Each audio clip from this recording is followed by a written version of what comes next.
बिस्मिल्लाहिर्रहमानिर्रहीम। अस्सलाम वालेकुम। कैसे हैं? उम्मीद करते हैं आप ठीक होंगे। Welcome to the hot food point. आज हम बनाने जा रहे हैं आड़ू का जूस। गर्मियों में जितने ही जूसेस ये जाए, जितने ही जूस का इस्तेमाल किया जाए उतना ही कम है।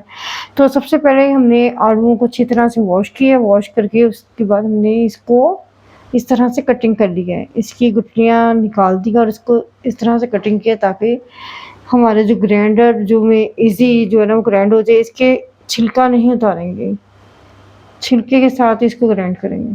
चलिए आइए अब बनाते हैं हम जूस। अच्छा, जग हम अपने पास ले आए हैं। अब हम इसमें आड़ू डाल देंगे। अच्छा, आड़ूओं को हमने जग में डाल दिया है। अब हम इसमें हस्बे ज़रूरत जो है ना वो चीनी डालेंगे, जितना आपको चीनी पसंद हो। अगर आप स्किप करना चाहें तो स्किप भी कर सकते हैं, लेकिन हम इसमें अपने टेस्ट के मुताबिक चीनी ऐड करेंगे। टेस्ट के मुताबिक हम इसमें जो काला नमक है वो ऐड करेंगे। इससे बहुत ही मज़े का फ्लेवर आता है। अगर आप स्किप करना चाहें या कम करना चाहें, कम या ज़्यादा अपनी मर्ज़ी के मुताबिक कर सकते हैं। साथ ही हम इसमें पानी ऐड कर रहे हैं। पानी हमने ऐड कर दिया है इतना जितना कि अच्छी तरह से इसमें ग्राइंड हो जाए आड़ू और इसका जूस बन जाए।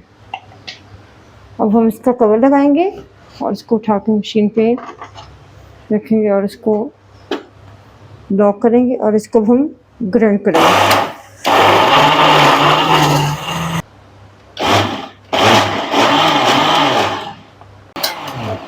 जी, आड़ू हमारे जो है वो ग्राइंड हो चुके हैं। अब हम इसको किसी गिलास में सर्व करेंगे, डिश आउट करेंगे। आपको दिखाएंगे कि कितना ये थिकनेस इसकी किस तरह की और कितना ये यमी बना है, कितना मज़े का बना है ये।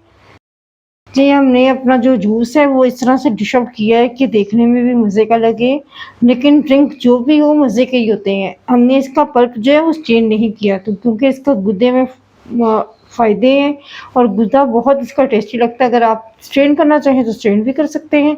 और इसकी थिकनेस आप देख सकते हैं कि इस तरह के से इसकी थिकनेस है। इस तरह लग रहा है जैसे ये शेक दूध में बना हुआ है, लेकिन नहीं, ये पानी में बना है और बहुत ईजी तरीके से, सिंपल तरीके से बन के रेडी हुआ है। अगर आपको मेरा ये जूस बनाने का तरीका पसंद आया तो प्लीज़ मेरे चैनल को सब्सक्राइब कीजिएगा, बेल आइकन को दबाइएगा और कमेंट्स में ज़रूर बताइएगा कि अगर आपने इस तरह से जूस बनाया तो आपका जूस कैसा बना है। अपनी दुआओं में याद रखिएगा। मिलते हैं एक और नई रेसिपी के साथ। अल्लाह हाफिज़।